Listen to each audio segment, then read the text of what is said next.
نبی صلی اللہ علیہ وسلم کی حدیث سنیے. نبی صلی اللہ علیہ وسلم نے اپنے ایک صحابی عبداللہ بن عمر کے کندھے پہ ہاتھ رکھا اور نصیحت فرمائی، اے عمر کن فی الدنیا کأنک غریب، دنیا میں ایک مسافر، ایک اجنبی شخص کی طرح زندگی بسر کرنا. جس طرح مسافر کا کوئی ٹھکانہ نہیں ہوتا، کوئی منزل نہیں ہوتی، وہ سفر شروع کرتا ہے، اپنا زادہ راہ تھوڑا سا لیتا ہے، رستے میں کچھ تھکاوٹ ہو جائے وہ کسی سائے دار درخت کے نیچے، دیوار کے نیچے بیٹھ کے اپنی سستی کو دور کر کے پھر اپنی منزل کو روانہ ہو جاتا ہے. نبی صلی اللہ علیہ وسلم نے فرمایا، اے عبداللہ کن فی الدنیا کأنک غریب، ایک مسافر کی حیثیت سے دنیا میں زندگی بسر کرنا. اس لیے عبداللہ بن عمر رضی اللہ تعالی عنہ اکثر یہ بیان کیا کرتے تھے، اکثر اپنے ساتھیوں کو یہ نصیحت کیا کرتے تھے، اذ امسیت فلا تنتظر الصباح.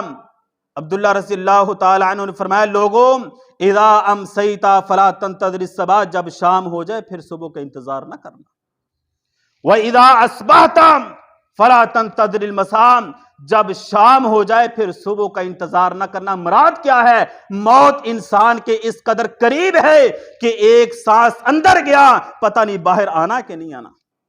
عبداللہ رضی اللہ تعالیٰ عنہ فرماتے، وَخُذْ مِنْ صِحَّتِكَ لِمَرَضِكَ، لوگوں اپنی صحت کو غنیمت جان لو، اس سے پہلے کہ تمہیں کوئی مرض لاحق ہو جائے، اس سے پہلے کہ تم بیمار ہو جاؤ، اس سے پہلے کہ تم بڑھاپے کا شکار ہو جاؤ اور تمہاری ہڈیوں سے گدا ختم ہو جائے.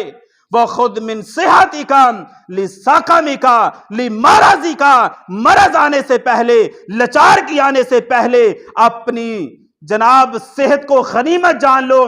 جب انسان کی صحت ہوتی ہے، بندہ تندرست ہوتا ہے، توانا ہوتا ہے اور خون گرم ہوتا ہے، وہ بہترین طریقے سے عبادت کرتا ہے، لمبا رکوع کرتا ہے، لمبا سجدہ کرتا ہے، لمبا قیام کرتا ہے اور لمبا جناب تشہد میں بیٹھ کے اپنے خالق سے باتیں کرتا ہے، دعائیں پڑھتا ہے، اپنے مالک سے باتیں کرتا ہے. اور جب بیمار ہو جائے، ہڈیاں جواب دے جائیں، ہڈیوں سے گدا ختم ہو جائے، گھٹنے جواب دے جائے، پھر وہ لمبا رکوع نہیں کر سکتا، لمبا قیام نہیں کر سکتا، لمبا سجدہ نہیں کر سکتا اور رات کے وقت اٹھ کے کھڑا ہو کے نماز نہیں پڑھ سکتا. اس لیے فرمایا، وَخُذْ مِنْ صِحَّتِكَ لِمَرَضِكَ، مرض آنے سے پہلے پہلے، لاچارگی آنے سے پہلے پہلے، معذور ہونے سے پہلے پہلے اپنی صحت کو غنیمت جان لو.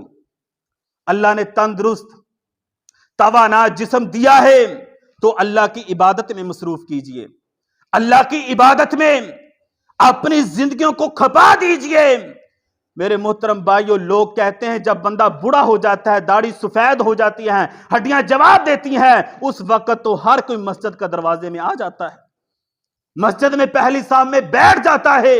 مزہ تو تب ہے جب جوانی کی حالت میں خون گرم ہو، جوانی مستانی ہوتی ہے، ہڈیاں مضبوط ہو. مزہ تو تب ہے جب بندہ چل کے دوڑ کے مسجد میں آئے، پہلی صف میں کھڑا نماز پڑھے. وَمِنْ حَيَاتِكَ لِمَوْتِكَ، اور آگے کیا فرمایا، موت آنے سے پہلے پہلے اپنی زندگی کو غنیمت جان لو. اللہ نے زندگی دی ہے، نیکیوں کا سلسلہ چلتا ہے. جو بھی نیک اعمال کرو گے، نماز پڑھو گے، زکوٰۃ دو گے، حج کرو گے، بڑے بڑے نیک اعمال کرو گے، قرآن مجید کی تلاوت کرو گے، تمہارے نامہ اعمال میں درج ہوتے رہیں گے. جتنی دیر تک تمہاری زندگی ہے، جو بھی نیک اعمال کرو گے، خالق کائنات تمہارے نامہ اعمال میں فوراً وہ نیکی لکھ دیں گے. جب موت آ گئی، دنیا سے سلسلہ ختم ہو گیا، منقطع ہو گیا، پھر یہ نیکیوں والا سلسلہ ختم ہو جانا ہے، پھر صدقہ جاریہ ہوگا. زندگی کو غنیمت جان لو. اللہ نے زندگی دی ہے، سانس دیے ہے، یہ جناب چند دنوں کی زندگی ہے. تو میرے محترم بھائیو، مرنے سے پہلے مرنے کی تیاری کر لیں، مرنے کو نہ بھولیں.